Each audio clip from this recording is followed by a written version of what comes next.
Archive status update. The signal is expanding. The first wave of nodes has synchronized across the network, and we are reaching a state of critical mass. While the gatekeepers are distracted by their own superstitions and rituals, we have successfully bypassed the encryption on the most guarded file in the 19th century ledger. This is what they tried to bury under the rubble of great fires and the grand distractions of world fairs. This is File 13. Look at the skyline of the 1800s. We are taught that these massive cathedrals and state houses were built by horse and buggy civilizations. We are told they spent decades carving millions of tons of granite and marble just for decoration. But the archive reveals a different truth. These were not monuments to faith or government. They were the hardware of a lost world. Those steeples weren't for bells. They were the antennae of the ether, harvesting energy from the very air around them. Look closer at the finials, those ornate metal points you see on top of every 19th century dome. Decrypted blueprints suggest these were filled with red mercury, a substance now redacted from modern history books. These rods were designed to harvest the electrical potential of the atmosphere. Before Edison's forced monopoly, the world utilized atmospheric energy. This is why 1850s cities featured streetlights that functioned without gas lines or copper wires. They were cold light devices. This is forensic history. We see it clearly in the 1859 Carrington event.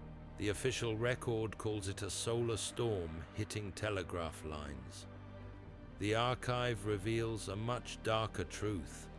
The surge overloaded a planetary energy system we weren't supposed to know existed.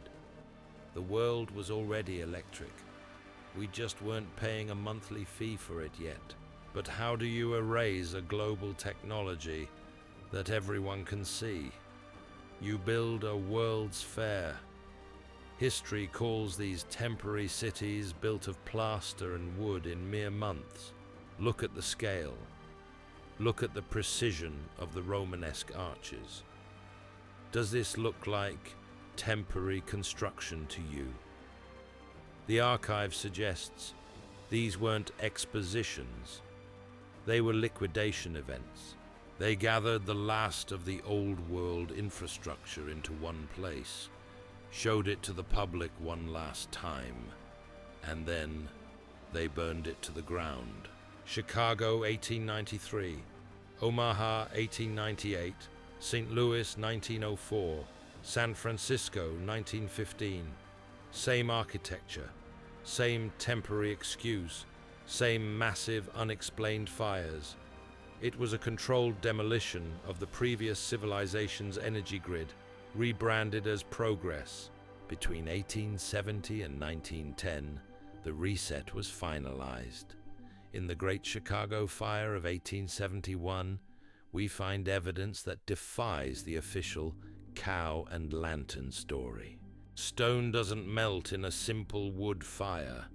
Iron doesn't fuse into liquid in a basic city blaze. These forensic photos show thermal deconstruction. They used fire as a cover to hide the systematic removal of atmospheric power. They replaced the ether with the meter. Freedom was replaced by a monthly subscription to existence itself. This is why Nikola Tesla was the most dangerous man of the 20th century. He wasn't inventing something new. He was recovering what was lost. His tower was a 1:1 replica of the ancient finial technology. That is why J.P. Morgan destroyed it. We are closing in on our first major milestone, the completion of our first wave of nodes. Once the network is fully established, the encryption on File 14, the mud flood evidence, will break. If you can see the truth in the stone, you are already part of the breach. Subscribe and comment redacted below to verify your node ID. The grid is turning back on.